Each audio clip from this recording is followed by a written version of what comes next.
That page.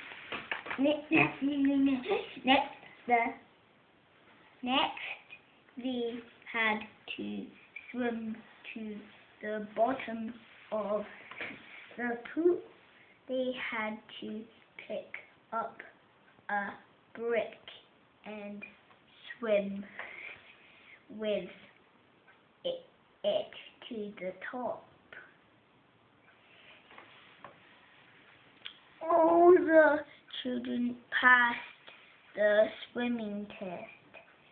Mrs. May was very pleased. Well done, everyone, she said. The children were pleased